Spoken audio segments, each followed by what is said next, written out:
Gokulam jewellers 20,000కు మించి కొనుగోలుకి gold coin, diamonds కి 5,000 ఆఫర్, ఎలక్ట్రిక్ బైక్ గెలుపొందే గొప్ప అవకాశం.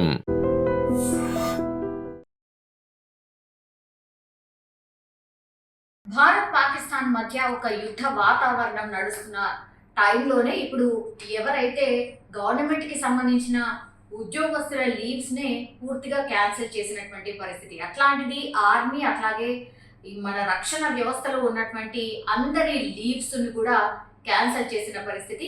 ఇమీడియట్ గా రిపోర్ట్ చేయాల్సిందే అని ఆదేశాలు అందిన పరిస్థితి కనిపిస్తోంది. రకరకాల అవసరాల కోసం వాళ్ళ సొంత ఊరికి లీవ్ పెట్టి వెళ్లే వాళ్ళు చాలా మంది జవాన్లు ఉంటారు. అందులో భాగంగానే చాలా మంది జవాన్లు వాళ్ళ సొంత ఊళ్ళకు వెళ్ళి 10 రోజులు 15 రోజులు లేకపోతే నెల రోజులు ఇట్లా వాళ్లకు దొరికినటువంటి లీవ్ ని సద్వినియోగం చేసుకుంటూ వాళ్ళ పర్సనల్ పనులు ఏమైనా ఉన్నా వాటిని చేసుకొని వస్తూ ఉన్న సిచ్యువేషన్ ని మనం చూస్తూ ఉంటాం. అట్లాంటిదే ఇప్పుడు ఈ స్టోరీ కూడా, నేను చెప్పబోయే స్టోరీ కూడా అలాంటిదే అనుకోవచ్చు. ఎందుకంటే అతనికి మ్యారేజ్ అయింది జస్ట్ ఒక 3-4 రోజుల క్రిందటనే మ్యారేజ్ అయిన పరిస్థితి. ఈ జవాన్ పేరు వచ్చేసి మహారాష్ట్రకు చెందినటువంటి మనోజ్ పాటిల్. ఆయన ఇండియన్ ఆర్మీలో పనిచేస్తూ ఉన్నారు. అయితే పెళ్లి కుదిరింది, ఆ తర్వాత డేట్ కూడా ఫిక్స్ అయిన తర్వాత ఆయన తన సొంత ఊరికి వెళ్ళి మ్యారేజ్ చేసుకున్నాడు. జస్ట్ 3 days అయింది. అంటే ఆయనకు ఏ రోజు అయింది? 5న మ్యారేజ్ అయింది. అండ్ 7వ తారీఖున మనకు తెలుసు ఆపరేషన్ సింధూర్ మనం ఇక్కడ ఇంప్లిమెంట్ చేసిన పరిస్థితి. సో మ్యారేజ్ అయిన జస్ట్ 3వ రోజే పూర్తిగా జవాన్లకు సంబంధించిన లీవ్స్ అన్నిటినీ క్యాన్సిల్ చేసి ఇమ్మీడియట్ గా రిపోర్ట్ చేయాల్సిందే అని అధికారులు ఆదేశించిన పరిస్థితి. సో అందరు జవాన్లకు కూడా ఇదే వర్తిస్తుంది. అందులో భాగంగానే నేను ఇప్పుడు చెప్పినటువంటి మనోజ్ పాటిల్ పరిస్థితి కూడా అది. 3వ రోజే జస్ట్ 3 days కూడా అయింది. అంటే జనరల్లీ మ్యారేజ్ తంతు అనేది కూడా కనీసం ఒక వారం నుంచి 10 రోజుల పాటు కొనసాగుతుంది. ఎందుకంటే ఆ ట్రెడిషన్స్ కావచ్చు అవన్నీ కూడా ఉంటాయి, మనందరికీ తెలిసిందే. అట్లాంటిది పూర్తి ట్రెడిషన్స్ అన్ని కూడా పూర్తి కాకుండానే ఆ జవాన్ పూర్తిగా ఆయన లీవ్ ని క్యాన్సిల్ చేసుకొని ఇప్పుడు రిపోర్ట్ చేయాల్సినటువంటి పరిస్థితి. కానీ ఎంత ఇమోషనల్ మూమెంట్ ఉంటుంది. అట్లాగే కొత్తగా వచ్చినటువంటి భార్యకు అసలు ఎట్లాంటి జవాబు చెప్పాలి, ఆమెకి ఏం చెప్పాలో అర్థం కాని సిచ్యువేషన్. సో ఒక రకంగా బాధాకరం అనుకోండి, లేదంటే అసలు నిజంగా ఎవరు ఎక్స్పెక్ట్ చేయనటువంటి ఇన్సిడెంట్ అనుకోండి. ఈయనకి ఇప్పుడు మనోజ్ ఎదుర్కొంటున్నటువంటి సిచ్యువేషన్. అయినా సరే వాళ్ళ భార్య ఎక్కడ కూడా వెనక్కి తగ్గలేదు. ఆమె తన భర్తకు ఒకటే మాట చెప్పింది. ఎట్లయితే మొన్న పహల్గాం దాడిలో కేవలం 6 రోజుల క్రితం మ్యారేజ్ చేసుకున్నటువంటి కపుల్ వాళ్ళు హనీమూన్ కోసమని ఎట్లయితే పహల్గాం వచ్చిండ్రో అక్కడ భర్తను చంపేసిన తర్వాత భార్య సిచ్యువేషన్ ఏంటో తన కళ్ళారా కూడా చూసింది. తనకు తెలుసు, ఎందుకంటే ఒక జవాన్ని మ్యారేజ్ చేసుకున్నప్పుడు ఎట్లాంటి సిచ్యువేషన్ ఉంటుందో తనకు కూడా తెలిసిందే. సో ఈ మూమెంట్ అంతా జరుగుతున్నప్పుడే వీళ్ళ మ్యారేజ్ అయింది అనుకోవచ్చు. సో ఆ ఎమోషన్స్ తెలుసు, అట్లాగే జవాన్ల పరిస్థితి ఎట్లా ఉంటుందో తెలుసు. ఇవన్నీ తెలుసు కాబట్టే చాలా ధైర్యంగా మనోజ్ వైఫ్ కూడా ఒకటే చెప్పింది, మీరు వెళ్ళిరండి, ఎస్ మీ సింధూరం నేను వీర తిలకం నేనే దిద్దుతాను, దేశ రక్షణకే మీరు అంకితమై ఉండాలి, అట్లాగే దేశ రక్షణే మాకు ముఖ్యం, అందుకోసం నా సింధూరాన్ని బార్డర్కు పంపుతున్నా అంటూ డైరెక్ట్గా ఆమెనే తన భర్తతో చెప్పినటువంటి పరిస్థితి. అట్లాగే జై హింద్ అంటూ నినదించినటువంటి situation. So very very emotional moment. అట్లాగే ఆమె పరిస్థితిని కూడా మనం ఊహించుకోవచ్చు. సరే లోపల ఎంత బాధ ఉన్నప్పటికీ కూడా భర్తను మాత్రం వీర తిలకం దిద్ది నేను మీకోసం వెయిట్ చేస్తూ ఉంటాను అంటూ సాగనంపినటువంటి పరిస్థితి. సో ఇట్లాంటివి చాలా చాలా ఇన్సిడెంట్స్ అనమాట.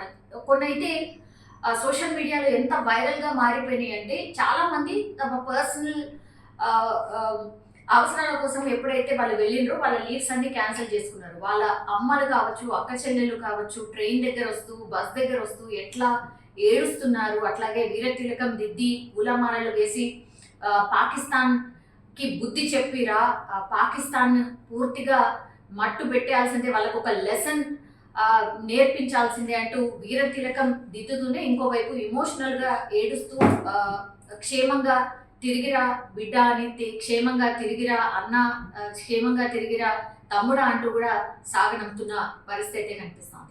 तुमच्या घरी सत्यनारायण होता पण मात्र ते ड्युटी जॉईन करत आहे तुमचे पती. मला खूप अभिमान आहे. माझे मिस्टर बॉर्डरवर चालले. आज आमचं सत्यनारायणची पूजा होती तरी मी त्यांना सपोर्ट करते. जावं असं. देशाचं संरक्षण महत्त्वाचं वाटतंय तुम्हाला? हो, देशासाठी जावं असं.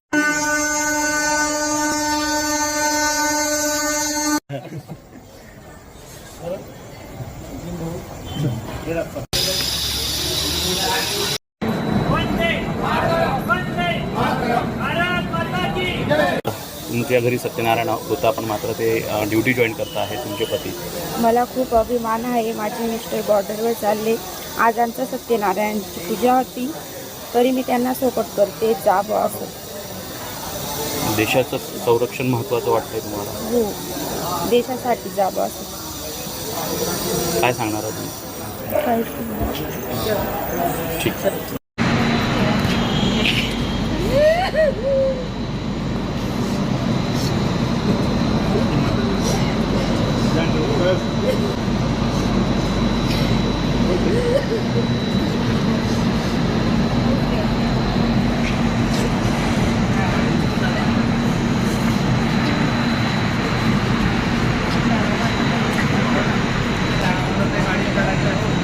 सोडून जा ना हो.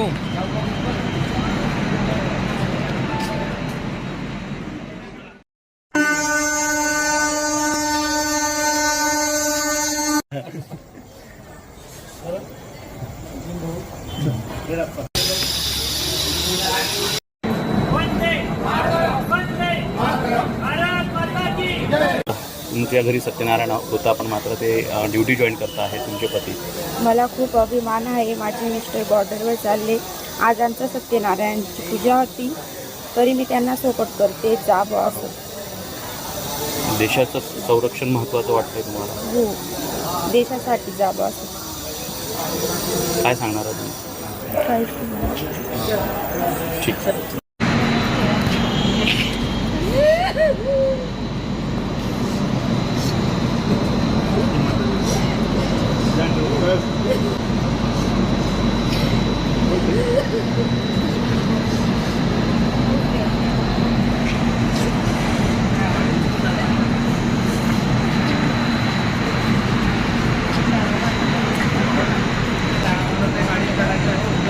सोडून जा ना हो.